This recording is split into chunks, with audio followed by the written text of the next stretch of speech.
আজকে বসুন্ধরা দিবস আমরা সারা ভারত পশ্চিমবঙ্গ বিজ্ঞান মঞ্চের পক্ষ থেকে বিভিন্ন জায়গায় পালন করা হচ্ছে। আমাদের বরানগরেও এই ইউবি কলোনিতে এই দিবস পালন করা হচ্ছে। আমরা মূলত যে জায়গাটাকে বিজ্ঞান কর্মী হিসাবে আমরা বেছে নিয়েছি সেটা হচ্ছে আমার পেছনে যে পুকুরটা দেখছেন সেই পুকুরটা। এই পুকুর রক্ষণাবেক্ষণের সম্পূর্ণ দায়িত্ব সরকারের, যখন যে সরকার ক্ষমতায় থাকবে সেই সরকারের। 1972 সালে এই আইন আমাদের কাছে গৃহীত হয়েছিল, আমাদের সরকার গৃহীত করেছিলেন এবং তারপর থেকে 2017 সাল এবং 2010 সাল দুটো টার্মে গিয়ে সম্পূর্ণভাবে সরকারের হাতে ক্ষমতা প্রয়োগ করেছে আইন, যেখানে এই জলাভূমি সংরক্ষণ, জলাভূমি উদ্ঘাটন, রক্ষণাবেক্ষণ, পরিবেশ সংক্রান্ত সমস্ত দিকটা সরকার দেখবে। সম্পূর্ণভাবে এখতিয়ার আছে সরকারের। কিন্তু আমরা অদ্ভুতভাবে দেখছি বরানগরের বিভিন্ন পুকুর কোথাও ভরাট হয়ে যাচ্ছে, কোথাও ভরাট হয়ে গেছে, কোথাও ভরাট হবার পরিকল্পনা হচ্ছে, কোথাও অর্ধেক ভর্তি হয়েছে, কোথাও এই সংস্কারের অভাবে প্রায় বুঝে আসছে। যদিও সবটা সরকারের দোষ দেওয়াটা ঠিক নয়।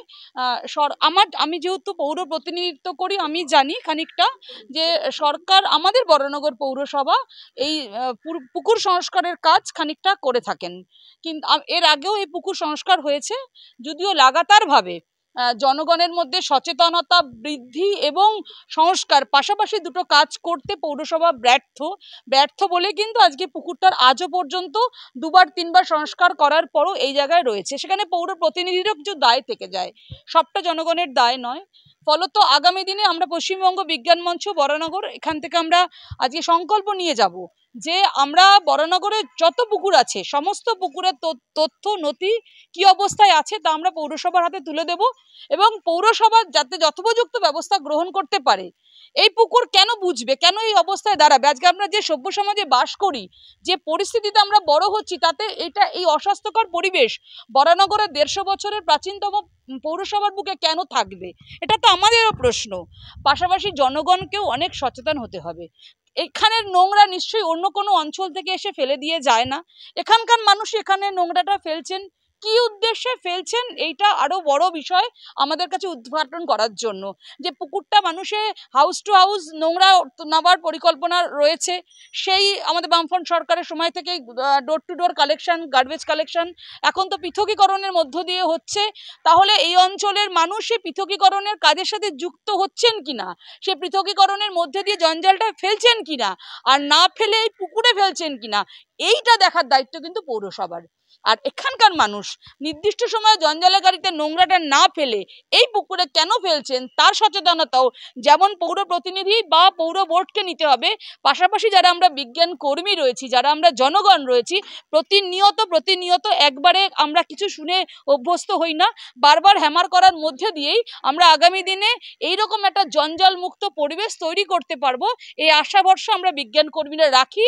তাই আজকে আমাদের এখানে ছোট্ট একটা জনসভা, পথসভা যেটাই বলুন না কেন, বা নাগরিককে সচেতন করার সভা, এই সভার মধ্য দিয়ে আমরা আমাদের বার্তা জনগণের কাছে পৌঁছে দেবো।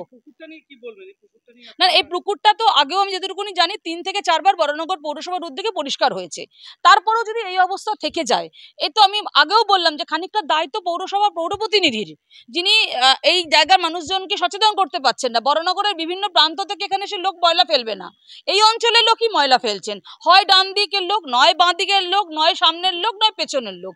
4টে দিকে 4টে আশপাশের লোক ছাড়া তো অন্য কোনো জায়গা থেকে এখানে ময়লা ফেলতে আসবেন না। সেই সচেতনতা দরকার হলে একটা সিসিটিভি ক্যামেরা লাগানো, সিসিটিভি ক্যামেরা লাগিয়ে তাকে রক্ষণাবেক্ষণের জন্য তার নজরদারি বাড়ানো, একটা জলাভূমিকে রক্ষা করার জন্য যা যা পরিকল্পনা নেওয়া দরকার তা তো জনপ্রতিনিধি নেবেন থ্রু পৌরসভা। সেই পরিকল্পনার অভাব কিন্তু আমরা এখানকার পৌর প্রতিনিধির মধ্যে অভাব বোধ করছি। আমাদের বলতে কোনো দ্বিধা নেই যে এই অভাব কিন্তু যতদিন থাকবে ততদিন বরানগরের বিভিন্ন প্রান্তে এরকম জলাজমির বিভৎস অবস্থা হবে। আমরা অবিলম্বে এই সরকারের দিকে দৃষ্টি আকর্ষণ করছি যে আপনাদের হাতে 2010-2017 সালের যে আইন আপনাদের হাতে আছে, যেই আইনকে প্রয়োগ করে আপনারা সমস্ত জলাভূমিগুলোকে মানে রক্ষণাবেক্ষণ করতে পারবেন, পুনর্নবীকরণ করতে পারবেন, সংস্কার করতে পারবেন, সেই কাজে আরেকটু বেশি করে মানে ধ্যান দিন।